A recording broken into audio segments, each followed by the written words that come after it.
أسرع وأفضل وأصغر وأرخص سخان ماء في العالم. جميع المواصفات موجودة فيه بثمن رخيص للغاية. تابع الفيديو لتعرف التفاصيل. بالنسبة لمميزات السخان فهي كالتالي: أولهم يشتغل بالبريز، يعني بقابس كهربائي مع أي قابس كيفما كان نوعه، سواء يشتغل في الحمام أو في المطبخ أو أي شيء. كذلك فهو يلتصق مباشرة مع الصنبور، تقوم بتغيير الصنبور العادي وتقوم بتركيبه بشكل مباشر. كذلك سرعة أو قوة التسخين فهي تصل ما بين 30 إلى 60 درجة، وإذا قمت بتخفيض الماء يصل حتى 70، لكنه يصبح يعني. كذلك يعمل اثنين من الأدوار. الدور الأول هو أنه يخرج لك الماء العادي البارد، يعني مثل أي صنبور عادي. والشيء الرائع هو أنه يخرج لك في نفس الوقت الماء الساخن، يعني أنت من تختار. لو أردت الماء الساخن سوف تقوم بإدارة الاتجاه، بينما أردت البارد العادي سوف تديره الاتجاه الآخر. عندما تقوم بإدخال البريز أو القابس الكهربائي بالنسبة للسخان، يعني والماء ليس مطلوق في ذلك الصنبور، فهو لن يشتغل معك يعني. فهو يشتغل ذلك السخان عندما يمر منه الماء ويكون هنالك ضغط، بعد ذلك يقوم بالاشتغال. لكن إن قمت بنزع يعني القابس أو البريز وأدرته نحو المكان الساخن، فهو بطبيعة الحال لن يشتغل.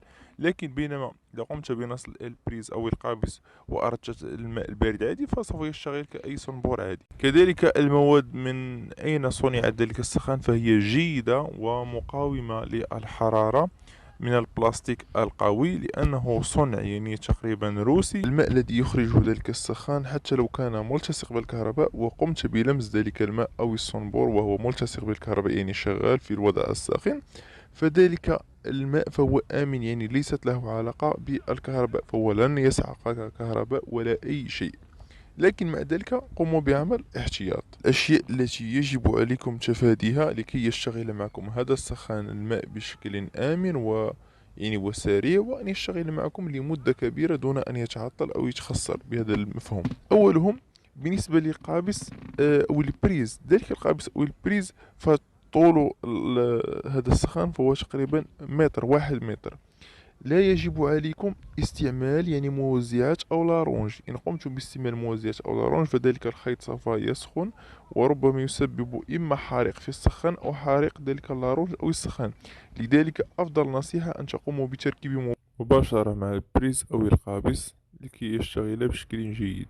وإن كان أخذ التيار بعيد عن السخان، هو أن تقوموا بفتح الخيط من السخان من الداخل، ثم إخراج خيوط ملتصقة مع السخان مثبتة بشكل جيد، وتقومون باستعمال الطول المناسب. أكثر طول يمكنكم استعماله هو 2 متر أو 3. لا تقوموا بالزيادة. لو قمتم بزيادة سوف يسخن الخيط ولن يسخن السخان، وبالتالي لن تحصلوا على نتيجة تسخين جيدة، وربما تسببون حريق لا قدر الله. كذلك ذراع التشغيل التي تقوم بتغيير لنا من البارد إلى الساخن يجب أن تمرروها فقط بلطف دون أن تقومون بالضغط عليها بشكل قوي، ربما تتكسر لأنها مصنوعة فقط من البلاستيك.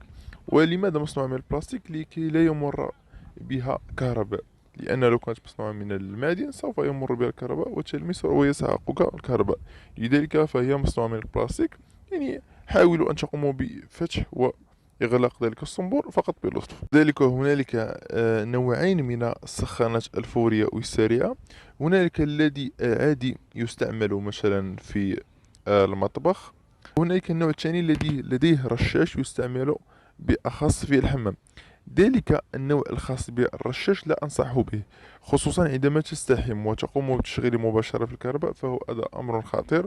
ربما يقع يعني إحدى المشاكل في ذلك السخان ويمرر لك الكهرباء وربما يسحقك. أنصحكم بتشغيل ذلك السخان فقط في الوضع العادي، يعني سواء في غسيل يعني الأواني وما شابه ذلك في المطبخ، أو استعماله في ملء مثلا سطل أو الوضوء أو أي شيء، وملء بالماء الساخن وتقومون بنزع القابس أو البريز عندما تقومون بالانتهاء. بالنسبة للماء سواء الساخن أو البارد الذي يخرجه هذا الصنبور أو السخان الفوري، لا أنصحكم بالشرب منه، ربما لأنه قد يضر بالصحة. لذلك قوموا باستعمال يعني صنبور يعني روبيني عادي هو الذي تستعملون في الشرب وإلى آخره.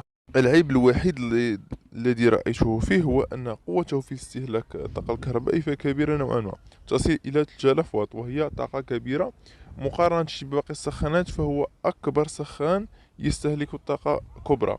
لكن من ناحية أخرى فهذه 3000 واط فهي لا تشتغل بشكل يومي، فقط تشتغل عند ما تريد تسخين الماء في تلك اللحظة. وبالتالي أصدقائي، بعدما انتهينا من الفيديو حاولت أن أعطيكم جميع المعلومات حول هذه السخان الفوري والنصائح التي قد تستفيدون منها والوقاية وكل شيء. أرجو أن ينال الفيديو إعجابكم. إذا واجهتم أي مشكل ضعوا لي في التعليقات، سوف أجيبكم بطبيعة الحال. ولا تنسوا دعمنا بعمل لايك، اشتركوا في القناة، فعلوا الجرس، توصلوا دائما بجديد. إلى اللقاء، نلتقي في فيديو